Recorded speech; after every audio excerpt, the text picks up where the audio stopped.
ท่ามกลางทวีปน้ำแข็งที่เงียบที่สุดบนโลกมีบางสิ่งกำลังส่งสัญญาณขึ้นมาจากใต้พื้นโลกสัญญาณคลื่นวิทยุที่ไม่ควรมีอยู่ในตำราฟิสิกส์ที่เรารู้จักและอานิต้ากลับเป็นผู้ได้ยินมันก่อนใครจุดประกายปริศนาที่ทำให้เครื่องตรวจจับพลังงานสูงทั่วโลกต้องหันกลับมาทบทวนกฎของเอกภพใหม่อีกครั้ง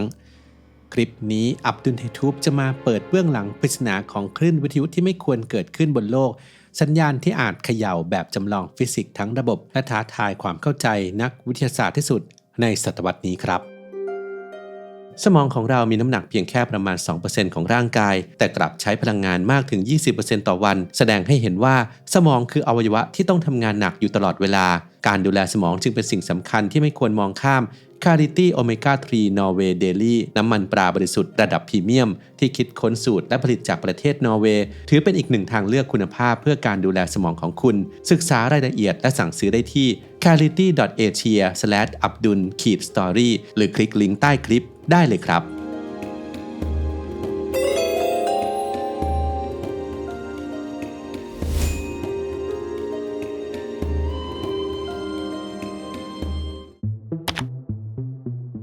โครงการ Antarctic Impulsive Transient Antenna หรือภารกิจอานิต้าคือภารกิจที่นักวิทยาศาสตร์พยายามฟังเสียงของนิวตริโนพลังงานสูงเป็นพิเศษที่เดินทางมาจากส่วนลึกของจักรวาลอนุภาคชนิดนี้กระจายอยู่ทุกแห่งในเอกภพตั้งแต่ดวงอาทิตย์การระเบิดซูเปอร์โนวาไปจนถึงเหตุการณ์ระดับบิ๊กแบงแต่แม้จะมีอยู่มากมายนิวตริโนกลับแทบตรวจจับไม่ได้เพราะไม่ค่อยมีปฏิสัมพันธ์กับสสารใดๆนิวตริโนพลังงานสูงสุดที่ภารกิจอานิต้าต้องการตรวจจับนั้นแรงกว่าอนุภาคทั่วไปหลายล้านล้านเท่าและเป็นกุญแจสำคัญในการตามรอยต้นกำเนิดของรังสีคอสมิกพลังงานสูงสุดในเอกภพหากทราบที่มาของมันได้แม้เพียงสัญญาณหนึ่งครั้งก็มีข้อมูลมหาศาลซ่อนอยู่อนุภาคเหล่านี้เดินทางด้วยความเร็วเกือบเท่าแสงโดยไม่ถูกสนามแม่เหล็กหรือสสารใดเบี่ยงเบนทิศทางทำให้มันเป็นเสมือนผู้สื่อสารจากเหตุการณ์คอสมิกอันรุนแรงที่เกิดขึ้นห่างไกลออกไปหลายปีแสงและเป็นข้อมูลที่กล้องโทรทัศน์แบบดั้งเดิมไม่สามารถให้ได้อานิต้าจึงถูกออกแบบให้ทำงานในสภาพแวดล้อมที่เงียบที่สุดแห่งหนึ่งบนโลกนั่นคือทวีปแอนตาร์กติกาโดยหลักการทำงานอาศัยปรากฏการณ์อัสกายานเมื่อนิวตริโนพลังงานสูงชนกับน้ำแข็งจะเกิดพัลส์คลื่นวิทยุจางๆแผ่ออกมาอานิต้าใช้บอลลูนฮีเลียมขนาดมหึมาลอยสูงประมาณ 37-40 กิโลเมตรเหนือพื้นทวีปติดตั้งเสาอากาศหลายสิบต้นเพื่อดักคลื่นวิทยุเหล่านั้นที่สะท้อนขึ้นมาจากผิวน้ำแข็งสัญญาณที่ตรวจจับได้นักวิทยาศาสตร์เรียกว่าไอซ์ชาวเวอร์ถ้ามองเห็นด้วยตาเปล่ามันอาจดูเหมือนประกายไฟจากดอกไม้ไฟที่ถูกแกว่งเป็นเส้นยาวมีประกายตามหลังภารกิจอานิต้าบินทั้งหมด4ครั้งระหว่างปี 2006 ถึง 2016อานิต้า1 2006 ถึง 2007ทดสอบระบบหลักทั้งหมดอานิต้า2 2008 ถึง 2009เพิ่มจำนวนเสาอากาศเป็น40ต้นอานิต้า3 2014เพิ่มความไวของระบบ 5-10 เท่าและ Anita 4 2016 ปรับปรุงระบบกรองสัญญาณให้แม่นยำยิ่งขึ้นโดยโครงการได้รับการสนับสนุนจาก NASA และกระทรวงพลังงานสหรัฐรวมถึงเครือข่ายมหาวิทยาลัยหลายสถาบันผลลัพธ์จากหลายเที่ยวบินทำให้ Anita สามารถตั้งขีดจำกัดใหม่ที่เข้มงวดที่สุดของปริมาณนิวตริโนพลังงานสูงในเอกภพและยังตรวจจับรังสีคอสมิกพลังงานสูงจำนวนมากผ่านคลื่นวิทยุที่สะท้อนจากผิวน้ำแข็งแอนตาร์กติกาแต่ท่ามกลางข้อมูลที่บันทึกได้ภารกิจอานิต้ากลับพบสัญญาณที่ทำให้นักฟิสิกส์ต้องกลับไปพิจารณาสมการพื้นฐานอีกครั้งโดยเฉพาะในอานิต้า1และอานิต้า3มีการพบสัญญาณที่เหมือนพุ่งขึ้นมาจากใต้ผิวโลกแทนที่จะตกลงมาจากท้องฟ้าซึ่งขัดกับพฤติกรรมปกติของรังสีคอสมิกและยังขัดกับแบบจำลองของฟิสิกส์พลังงานสูงในปัจจุบันเพราะนิวตริโนที่สร้างเหตุการณ์ลักษณะนั้นต้องทะลุชั้นหินหนาถึง 6,000 ถึง 7,000 กิโลเมตรก่อนจะโผล่ขึ้นมาและตามกฎฟิสิกส์มาตรฐานนิวตริโนพลังงานระดับนี้ควรถูกโลกดูดกลืนไปจนหมดไม่ควรเหลือพลังงานมาสร้างสัญญาณในมุมเช่นนั้นได้เลย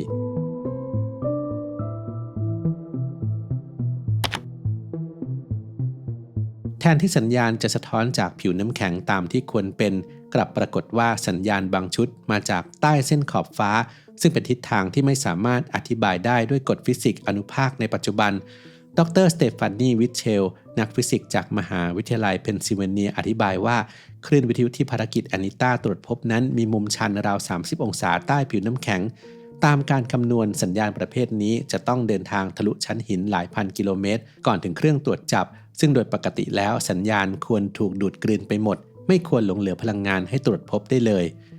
ความผิดปกติที่ชี้ทิศทางย้อนขึ้นจากชั้นน้ำแข็งทำให้นักวิทยาศาสตร์ต้องกลับมาพิจารณาข้อมูลอย่างละเอียดที่สุดเที่ยวบินทั้ง4ครั้งของภารกิจอานิต้าถูกนำมาวิเคราะห์ร่วมกับแบบจำลองทางคณิตศาสตร์และการจำลองเชิงตัวเลขจำนวนมากเพื่อทดสอบทุกความเป็นไปได้จากอานุภาคที่รู้จัก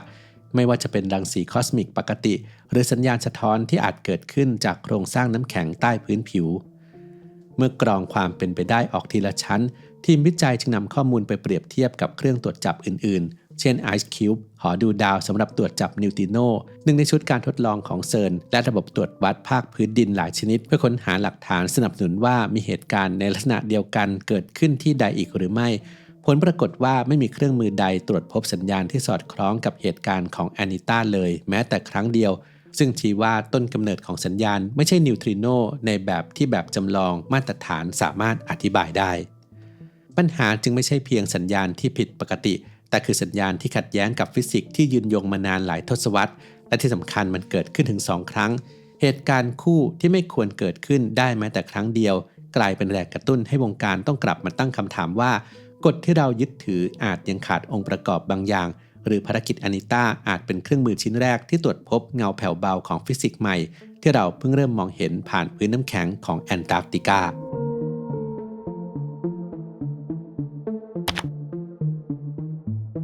การทดสอบครั้งสำคัญจัดขึ้นโดยหอสังเกตการณ์ Pierre Auger หอสังเกตการณ์รังสีคอสมิกที่ใหญ่ที่สุดบนโลกซึ่งมีขีดความสามารถในการตรวจจับอนุภาคพลังงานสูงเหนือกว่าภารกิจอานิต้าหลายเท่าเป้าหมายคือค้นหาปรากฏการณ์ชนิดพิเศษบนท้องฟ้าที่เรียกว่า Upward Going Air Shower เหตุการณ์ที่ดูราวกับว่าฝนอนุภาคพลังงานสูงพุ่งขึ้นมาจากใต้พื้นโลกแทนที่จะเดินทางลงมาจากอวกาศตามธรรมชาติของรังสีคอสมิกทีมนักวิจัยประเมินแบบง่ายที่สุดว่าหากภารกิจอานิต้าตรวจพบเพียงหนึ่งเหตุการณ์หอสังเกตการณ์ Pierre Auger ซึ่งมีพื้นที่รับสัญญาณใหญ่กว่าและไวกว่าควรตรวจพบเพิ่มขึ้นอย่างน้อย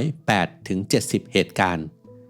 เพื่อยืนยันทีมหอสังเกตการณ์ Pierre Auger จึงทำการตรวจสอบข้อมูลอย่างละเอียดครอบคลุมช่วงปี 2004-2018 โดยมุ่งไปยังเหตุการณ์ที่มีมุมเงยมากกว่า 110 องศาเงื่อนไขเดียวกับที่ภารกิจอานิต้าใช้แยกแยะสัญญาณทีมได้จำลองทั้งเหตุการณ์ปกติและสถานการณ์ที่อาจเกิดจากการพุ่งขึ้นจากใต้พื้นโลกผลลัพธ์หลังการวิเคราะห์ข้อมูลกว่า 15 ปีชี้ชัดพบเพียงหนึ่งเหตุการณ์และเหตุการณ์นั้นถูกระบุว่าเป็นความคลาดเคลื่อนจากรังสีคอสมิกทั่วไปไม่ใช่ปรากฏการณ์ผิดปกติแต่อย่างใดนี่คือจุดตัดทิ้งที่รุนแรงที่สุดครั้งหนึ่งในงานวิจัยด้านนี้เพราะมันหมายความว่าถ้าปรากฏการณ์ที่ภารกิจอานิต้าตรวจพบเป็นของจริงเครื่องตรวจจับที่มีความไวสูงกว่าควรเห็นสัญญาณจำนวนมากแต่กลับไม่พบอะไรเลยเมื่อข้อมูลทั้งหมดถูกนำมาวางประกอบกันแบบจำลองทุกอย่างที่ควรอธิบายเหตุการณ์ประหลาดของภารกิจอานิต้าจึงลดลงเหลือศูนย์เหตุการณ์ที่เป็นไปได้สัญญาณที่ภารกิจอานิต้าระบุว่าพุ่งขึ้นจากพื้นน้ำแข็งไม่สอดคล้องกับฟิสิกส์มาตรฐานมันจึงถูกเรียกในแวดวงนักฟิสิกส์ว่าหนึ่งในปริศนาเรดิโอจากแอนตาร์กติกาปริศนาที่หลายทีมพยายามแก้ไขและยังไม่มีคำตอบจนถึงทุกวันนี้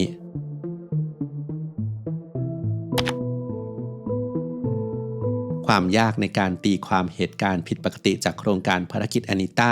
ทำให้มันกลายเป็นจุดสนใจของชุมชนนักฟิสิกส์อนุภาคทั่วโลกนักทฤษฎีจำนวนมากพยายามทบทวนแบบจำลองมาตรฐานและบิดกรอบความเข้าใจให้กว้างที่สุดเพื่อมองหาความเป็นไปได้ใหม่ๆบางสมมติฐานเสนอว่าอาจมีอนุภาคชนิดใหม่ที่สามารถทะลุผ่านโลกและก่อให้เกิด Upward Going Air Shower ได้เช่นอนุภาคสสารมืดหรืออนุภาคแปลกประหลาดอื่นที่ยังไม่เคยถูกตรวจพบมาก่อน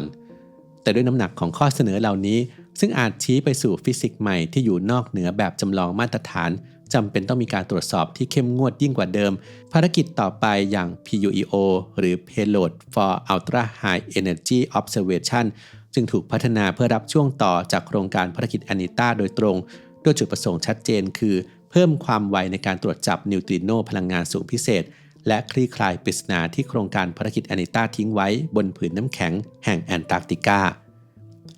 PUEO เป็นภารกิจบอลลูนของ NASA ออกแบบมาเพื่อรองรับพลังงานของนิวตริโนระดับสุดขีดนิวตริโนประเภทนี้เชื่อมโยงกับปรากฏการณ์รุนแรงที่สุดในเอกภพไม่ว่าจะเป็นการชนของรังสีคอสมิกกับพื้นหลังรังสีไมโครเวฟคอสมิก การยุบตัวของหลุมดำมวลยิ่งยวดหรือการระเบิดความสว่างจาก Galaxy Active การตรวจจับสัญญาณจากเหตุการณ์เหล่านี้จะช่วยไขที่มาของรังสีคอสมิกพลังงานสูงสุดในจักรวาลในการออกแบบ PUEO